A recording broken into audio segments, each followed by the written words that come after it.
All right. Hi, my name is Alma Rosa Alvarez, and I'm a professor of English here at Southern Oregon University. And I'd like to welcome you to our panel today. So you want to go to graduate school or law school?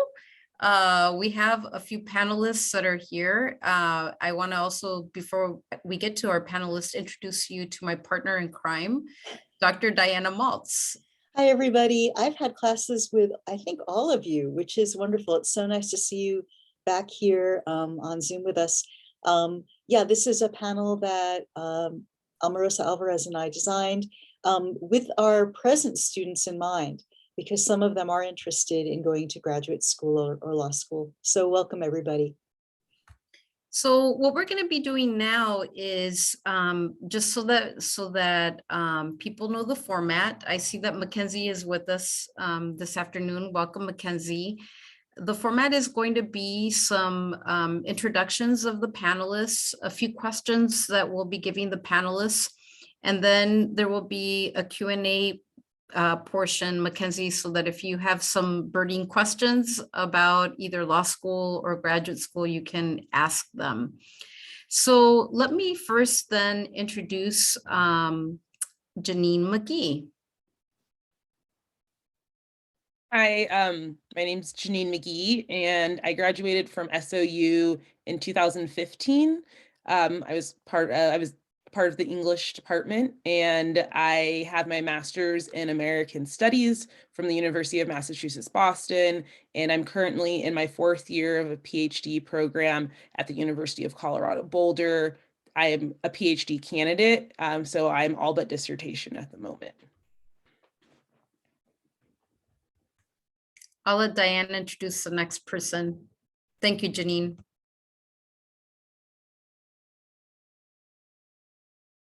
Oops, you're muted. Samara, would you like to introduce yourself?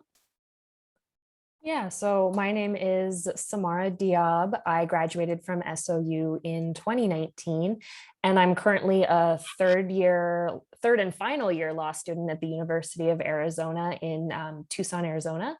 And after I graduate, I'm going to be starting work as an eviction defense attorney on the Oregon coast. All right, so next is Logan. Hi, everyone. I graduated from SOU, man, I think 2019, 2018, somewhere around there. It's kind of a blur. And I recently graduated from University of Oregon School of Law. This past year, just passed the bar about 6 months ago. And now I am an attorney who's practicing in Portland in mergers and acquisitions and emerging companies. And our last panelist, Lexi. Hello, can you hear me? Right. Yeah, sorry, my mute button is like the little symbol's missing. So I think we can hear you. Okay. Okay, sorry, I'm Lexi. I graduated from the SU English department in 2018. I'm getting my master's in English currently from the University of Nevada, Las Vegas. I just have a master's thesis to finish and defend. Yeah, I think that was all the questions. Awesome. Thank you for those introductions. So this is kind of the way that it's going to work a little bit is like a free-for-all on this question. And so the question that we have is, what motivated you to pursue either, graduate school or law school?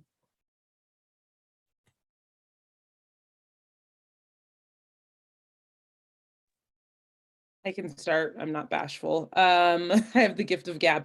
So I would say it's gonna sound silly, and it's not trying to like stroke any egos, but Alma, your classes really did like push me to want to be a college professor. And so I was like, okay, I wanted to do K through 12 education originally. And then I realized that I wanted to do more research and go into more higher education. I just really enjoyed the way I learned in your teaching style. So I wanted to try to recreate that for other students to have that experience. So that's one huge factor. I've always been interested in the education side, not so much of the research side until I got into my master's program and my PhD.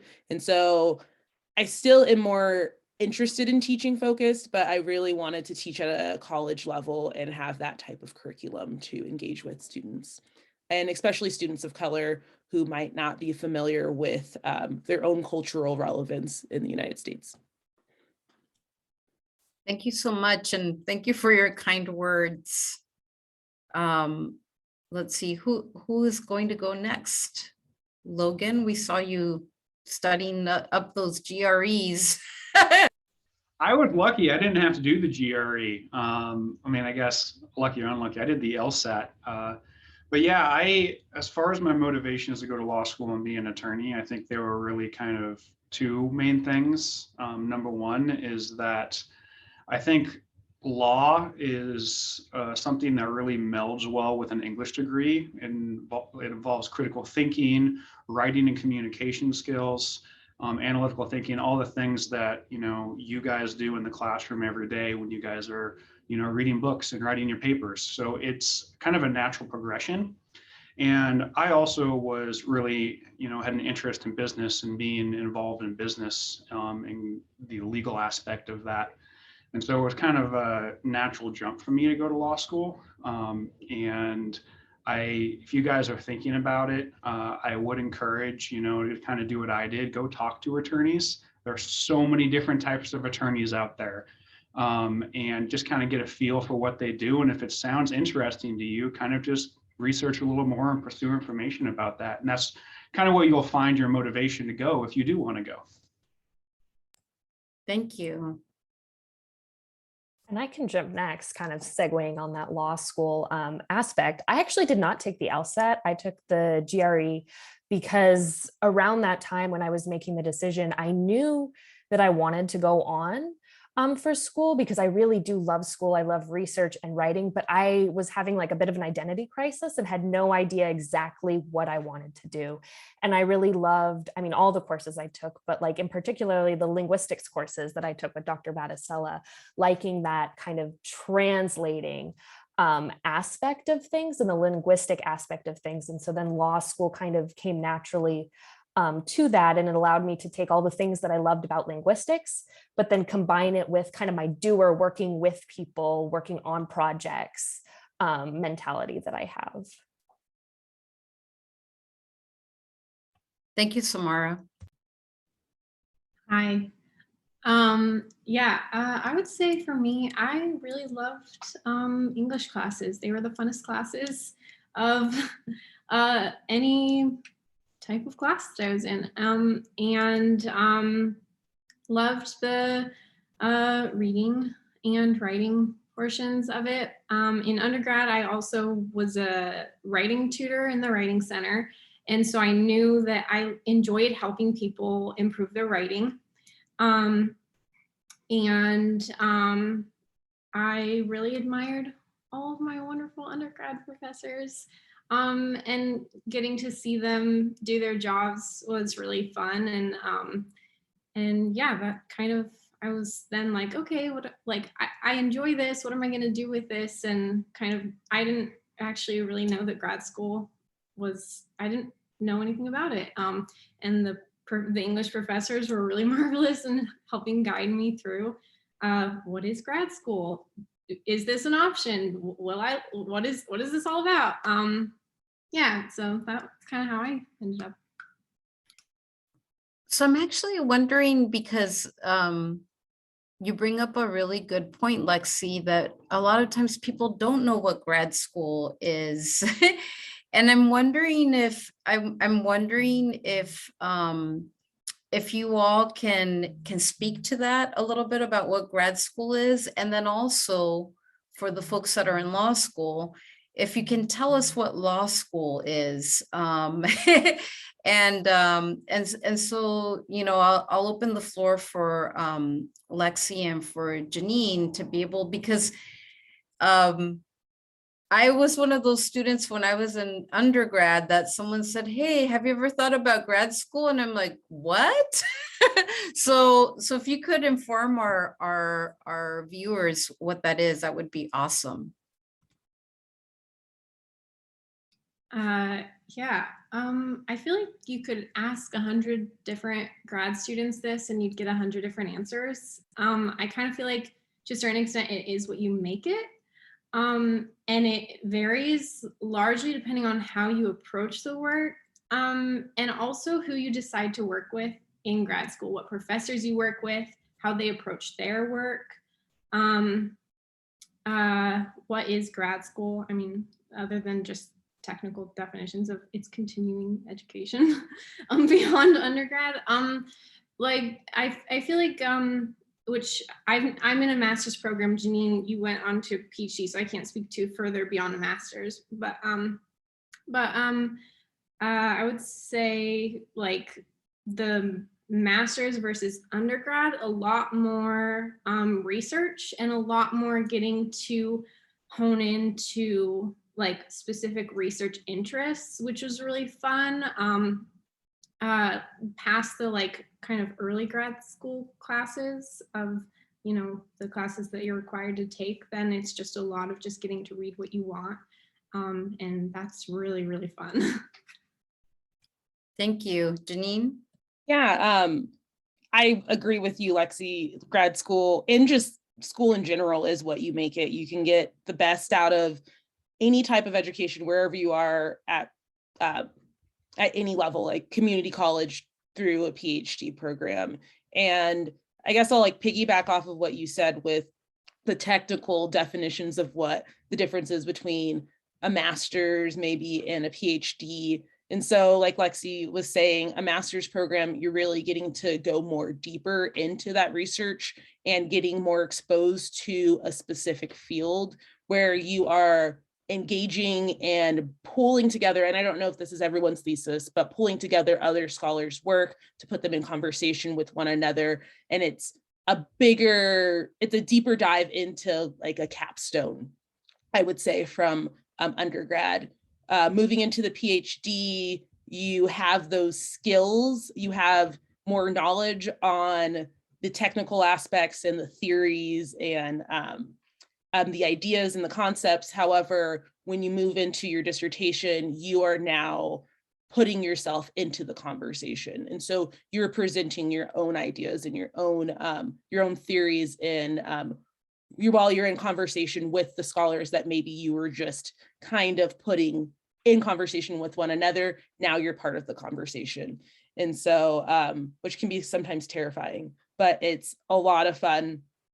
Graduate school also, you get to hone in on teaching skills. So you could either be a TA or you can also lead your own, be the head instructor of a class. So you get the technical educational aspect, but it's kind of a quick and dirty tutorial into being an instructor or professor, because there's no like formal, like they kind of just throw you in. At least that's my understanding. It's not like, oh, let's teach pedagogy of how to be an instructor or professor. It's just like, oh, you have the knowledge, here you go, teach the information.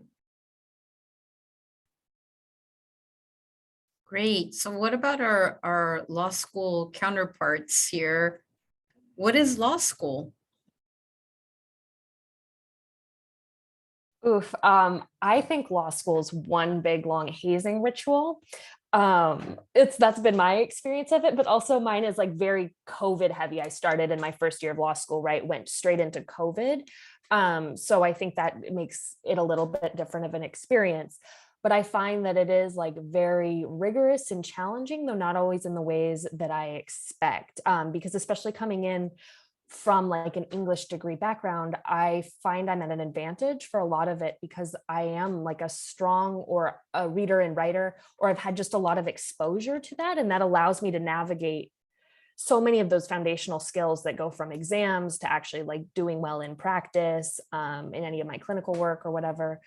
But I think law school's purpose, as I'm kind of like trying to think through it as I'm about to graduate, like what was the point of this last 3 years, was to kind of learn this language of legalese and then learn how to like navigate different systems and institutions of power. And like for me as a public interest student and soon to be attorney, using kind of my knowledge then to like translate what is happening in this complex, very like ethereal, abstract world that is the law into like very human relevant terms.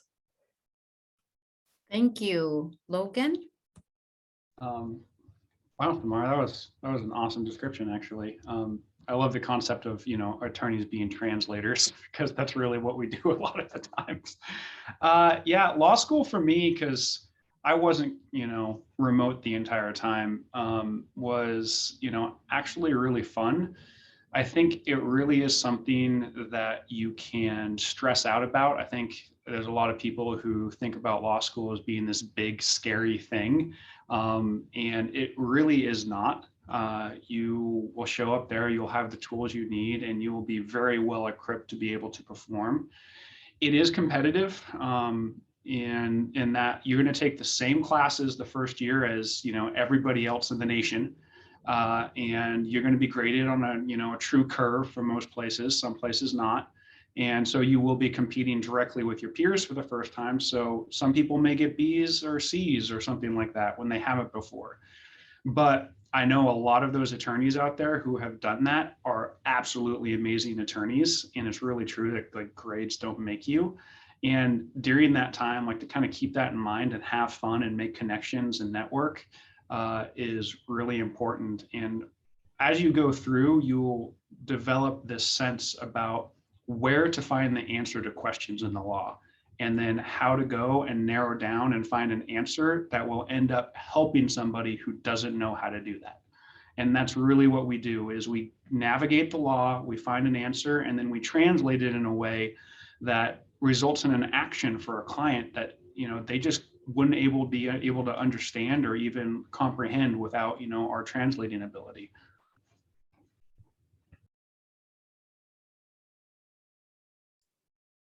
Can I ask the next question? Yeah. Because some of our students who will be watching the video and Mackenzie also haven't applied, I'm curious about the process.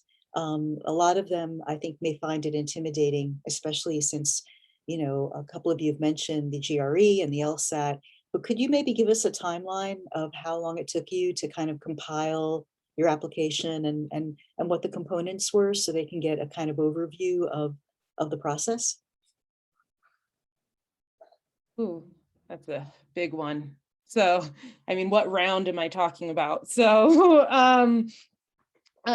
for when I was a senior at SOU, I had been starting to look at graduate schools because I was a McNair scholar. So as part of our program, having us kind of looking at programs and starting the application process, like getting our CVs in order, like a fancy word for like an academic resume, and thinking about writing statements and the GRE prep and all of that stuff. So it can take about a year sometimes to really get started if you're going to really focus on taking the GRE seriously and then moving on to getting all your application materials. I would say at least a full semester worth of like gathering materials, asking for letters of recommendation. And so it was a stressful process for me. I am not going to shy away from that. My first round, I did not get into any PhD programs. However, I did get into a master's program, and it wasn't in English. However, it was in American Studies that led me to the path that I'm on. And so from there, that was great. But then my round for PhDs was kind of similar, but just a whole semester's worth of rewriting a personal statement. So the application materials usually consist of a CV, a personal statement, or a statement of purpose, a writing sample, and then at least three letters of recommendation. I'm trying to think if I'm forgetting anything else, and then transcripts. And so gathering that material and making sure that you are using every word that you have wisely to articulate who you are and to communicate what your research interests are. And so it's stressful, but it's rewarding. And oftentimes you're competing against a lot of people for a very limited amount of spaces. So it's really rewarding when you do get accepted into that program. So yeah, it's just like really having faith in yourself and being true to who you are in the process.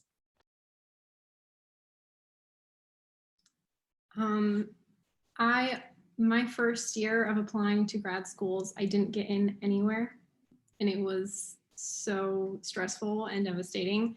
The next year I reapplied, and I think Jenean kind of walked through the pieces of the components of what goes into an application, but I reapplied and I ended up getting into numerous programs with funding. And I think Jenean mentioned like that it led her to the path she's on. I feel like that right there is a really important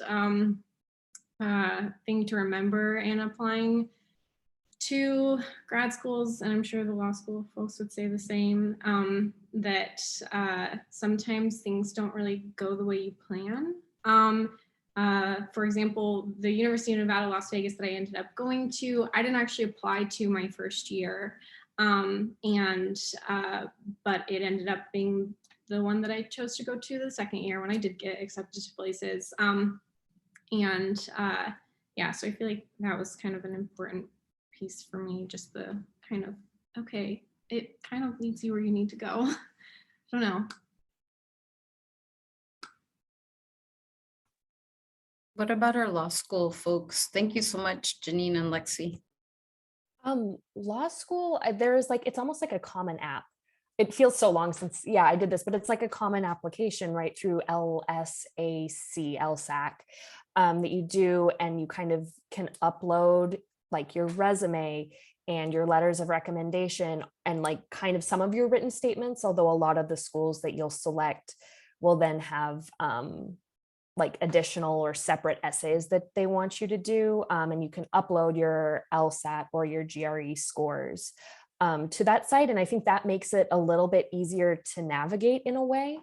I don't think I started seriously like considering the application process and all of it until maybe my spring term of junior year. And then like compiling my application and taking the GRE over the summer and then submitting those applications then in the fall of my senior year was kind of my timeline for doing it. And I wasn't entirely certain whether or not I wanted to go to law school or grad school. So I took the GRE because I was also applying to a couple of grad schools, which was really nice that now I think when I applied to law school, there were 4 law schools in the country that were accepting the GRE, but now there's a lot more. So I think that that's a really nice thing for folks who are kind of unsure, is that like you can take one test and have it fit for everything. Thank you. Logan? Yeah, so Samara's like right. I mean, our experience is going to be very similar in the fact that it is with the LSAC. In fact, I remember at one point calculating how much money they made off of all the applications because I was a little bitter about it. But it's a pretty easy process once you get everything uploaded and you can just pick the schools and all your documents are sent. I think the big thing is the preparation for the test, whether or not it's going to be the LSAT or the GRE. I think that it is worthwhile if you can and have the means to do a test preparation course, because when it comes to admissions, the entrance into the school really comes down to almost a formulaic equation where they look at your GPA, they look at your LSAT or GRE score, and that gets you into a certain group, and then they'll look at your extracurriculars and things like that. So the higher your score is on one of those tests, the better chance that you will be admitted into a school, and the better your chance of being able to get a job later on down the road in the field that you want. So my recommendation, if you can, is to do that and really study for it. I think I ended up raising my score by doing that by about 10 points, which is actually huge percentage wise. So if you can devote a couple months, you know, in the Decker like I did, and every now and then go steal some of Ed's chocolates, I highly recommend that you do that. I had one more thing just to add about graduate school.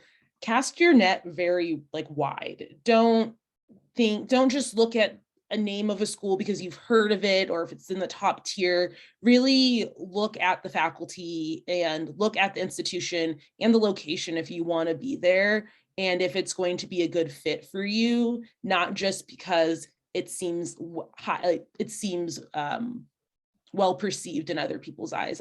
Like Lexi said, it is what you make it. Graduate school is what you make it. So any program that you get into, it's up to you to do the work, and you can work as hard or as little as you want. But at the end of the day, it's up to you to make that decision if you want to put the effort in to go however far you want to go with it. Yeah, and I would add, if you have a particular interest, and you know, do the Googling and figure out who the people are who work in that field, so that when you arrive at your MA or PhD program, you have a mentor who knows that field well. And because I've run into graduate students who are very lonely because they chose a prestigious program, but it doesn't give them what they are really wanting to work on, and it doesn't have the infrastructure to mentor them and make them experts in the field that they're seeking. And so I think the word I would use is alignment. Are you aligned with what that program's providing, so that you feel at home in it, and so that you can find other people who love what you love? I mean, I think that is key too. And programs are more and more complex. You know, if you're a person who wants to work on disability studies, it's really great to find a scholar who does that in English, and who can kind of read your work in a really informed way, and give you the feedback so that your dissertation is awesome. Omarosa, would you like to? Oh, go ahead, Margaret. I'd like to ask a question, if you don't mind if I jump in, because this is one I was going to hold off on, but you're touching on it, Diana, and Lexi, you talked about this. I'm just really curious about faculty that you have found at your institutions to work with, and what that process has been like for you. Were there people in particular that made a difference? Any advice or suggestions you have about that? You want to go first, Lexi, or? Oh, okay. So I had a great experience with my mentor here, Dr. Alvarez Alma, and it was like, oh, so all my experiences are probably going to be this great, and that's not the case. So my master's program, we had our first year, and towards the end of our first year, we had to pick our advisor after we got to know the professors. It was only a 2-year program. I picked a professor. Well, she kind of picked me, and it was a good relationship until it wasn't. She wasn't answering emails, didn't respond to my drafts until it was too late. So it pushed back my graduation deadline, and it was just awful. And so I would say really ask other students too about professors that you want to work with, and not just of what type of work that they're doing, because they can be excellent scholars, but they could not be great mentors. Currently, in my PhD program, I am with Dr. Braylon Rabaka for my advisor and my mentor, and it's been a wonderful experience. He's a top scholar in the field of African American studies and African diasporic studies, and he selected me, and so that was really rewarding. But we have a great rapport with one another. He learned how I worked, I learned how he likes to do things, and so.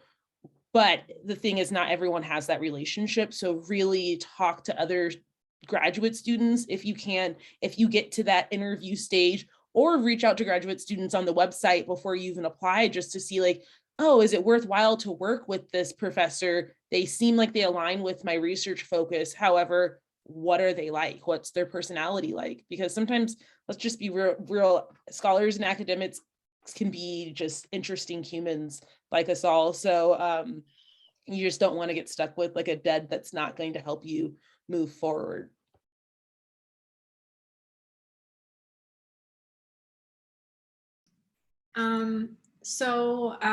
My advisor is Dr. Brianna Whiteside.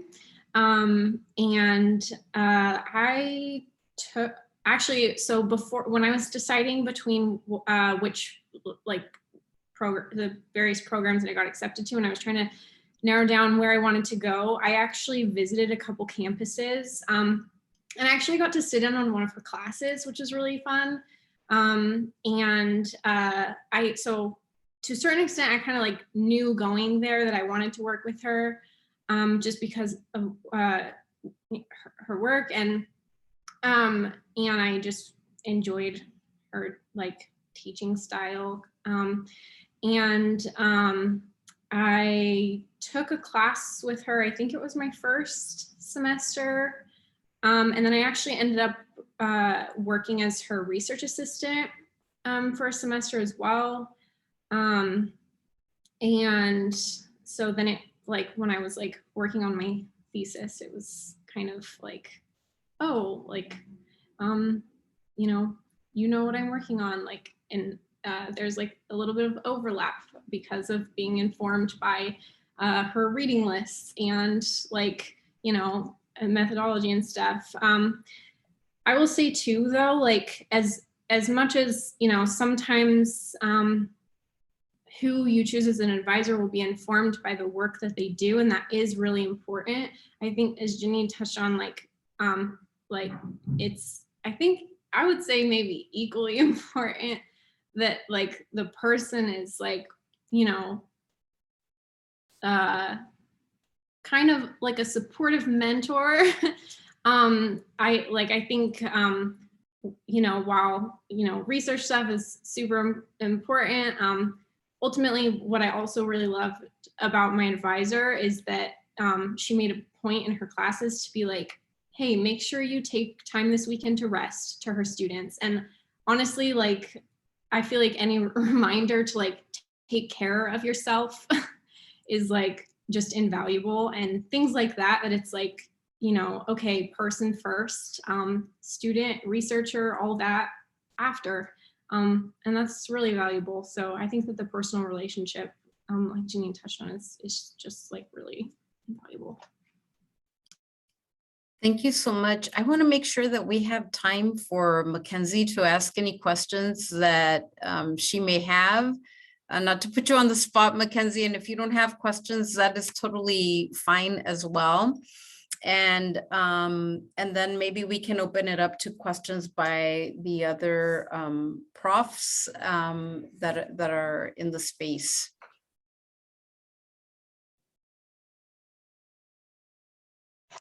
I guess I'll kind of ask a question regarding funding, and if that made a difference in like scholarships. I think that's one thing that I'm considering graduate school, but in terms of my timeline, I'm thinking of a gap year to make some money or figure out the funding parts of it. So I don't know if that might be different for law school, but like how you all navigated that, if like that made a big decision point, if you had funding, scholarships, or money to pay for school.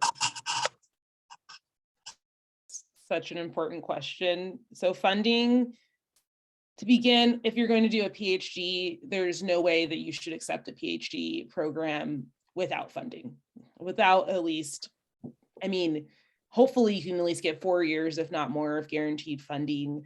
Master's programs are a bit different, but there are so many master's programs that also offer funding. You just have to look for them. And so you're not working outside, or theoretically, you don't have to work outside of what you're doing for your education to get your degree. And so you have a housing stipend, you're teaching or you're TAing or being a research assistant, but you are still within the same field. So it's kind of insular instead of like having to shift your mind. But funding is a huge aspect. So master's programs are usually 2 years. And so it just depends on what school has the funding for master's programs, if they have a PhD associated with that field. But with a PhD program, I just would say, and I don't even know if any PhDs will accept people without fully funding them. But I've deferred my acceptance to the University of Colorado Boulder, because I got accepted, but they didn't have funding for me. And they searched, professors were writing grants and they just weren't able to get funding. And so I waited a year and I got an email saying we want to bring you in, we have funding for you. And so it was worth the wait, but it was terrifying, waiting for those emails to find out if you're going to have the funding. But you sometimes often have to work for it too. So you can be fully funded without having to teach or do any extra, or you can be funded with stipulations of being a TA or an instructor or a researcher. So.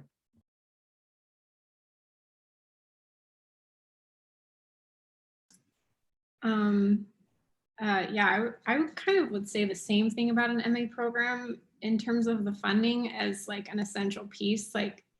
There were programs that offered me admittance and not funding, and those just were immediately not in the cards because how do you pay for it? It's really important, and you don't want to graduate with a mountain of debt. I feel like there's already a mountain of debt involved regardless sometimes, but I think that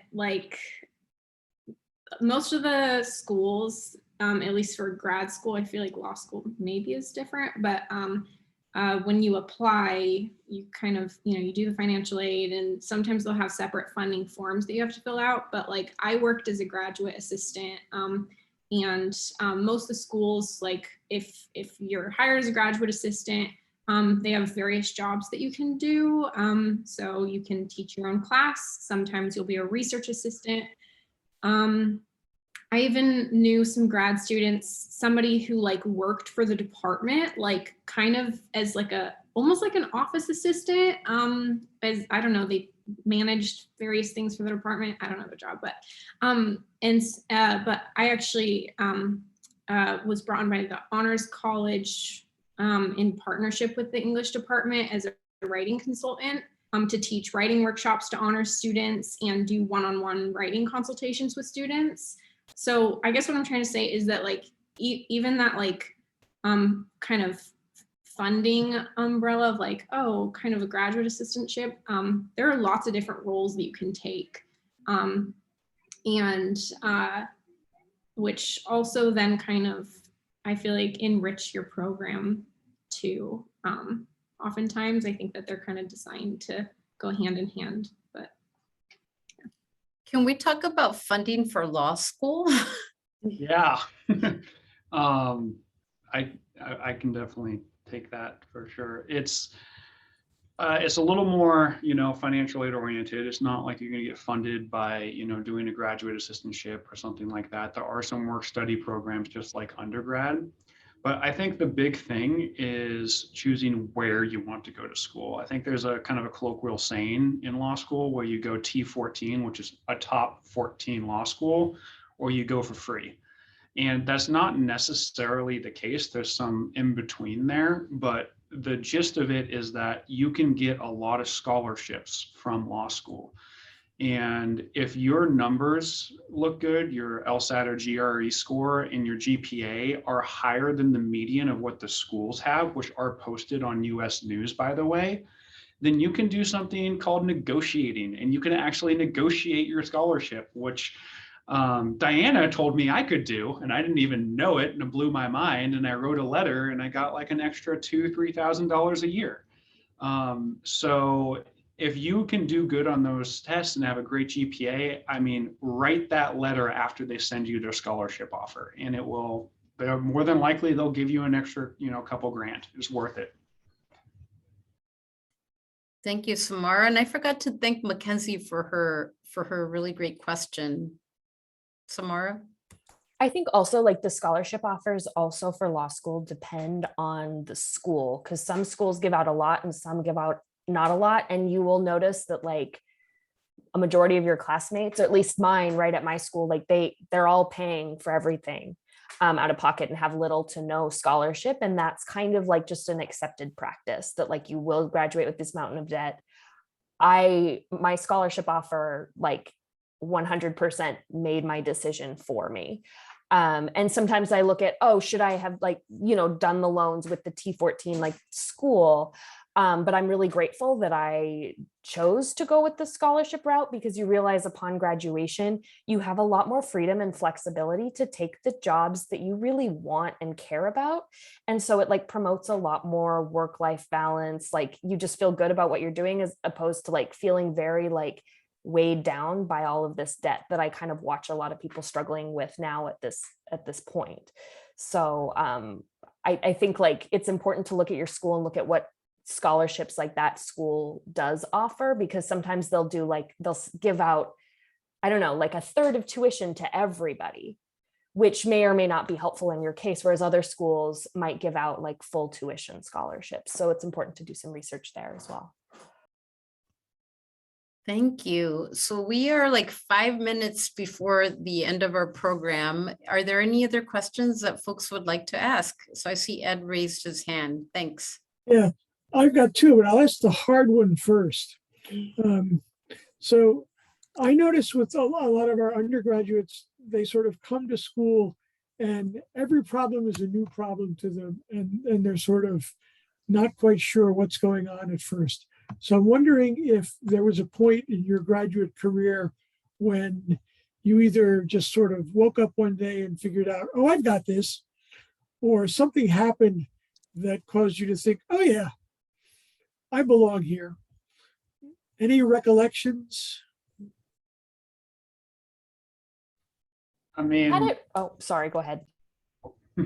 I think for what you're describing, Ed, is imposter syndrome, and I don't think that ever goes away.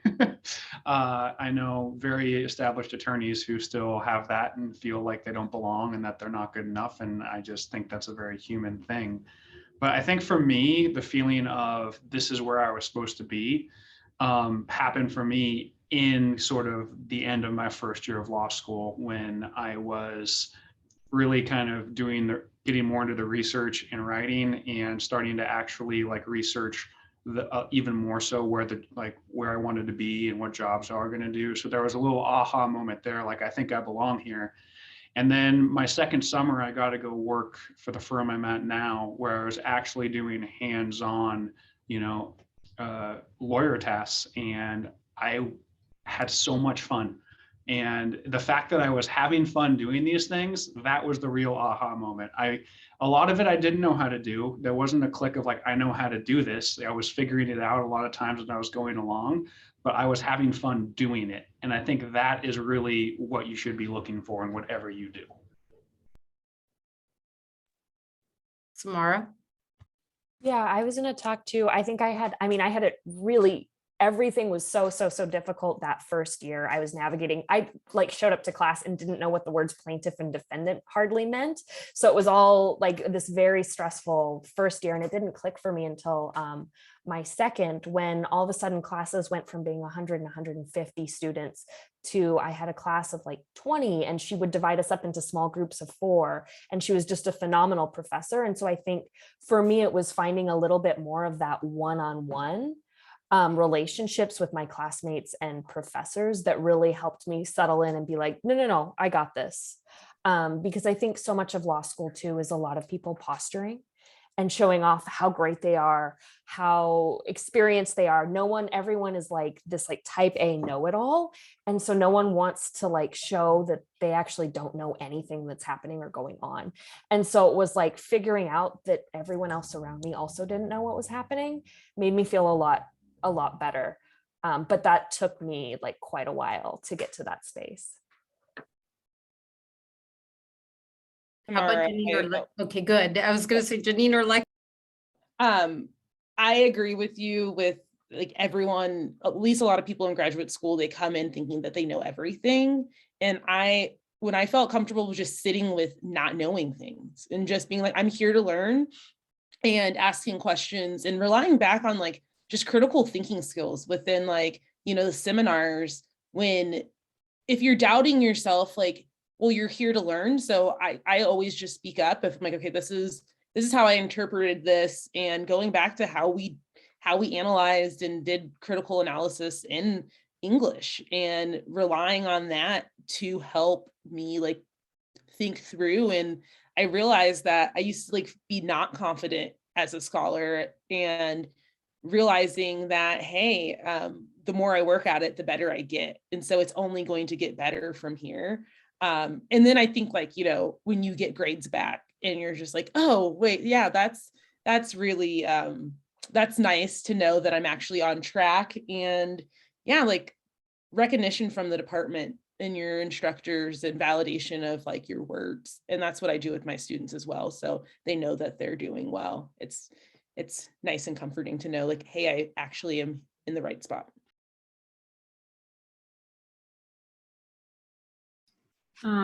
Yeah, Samara, the posturing piece. I feel like you see a lot of that in grad school too, of people who just like to sit back and hear themselves talk. And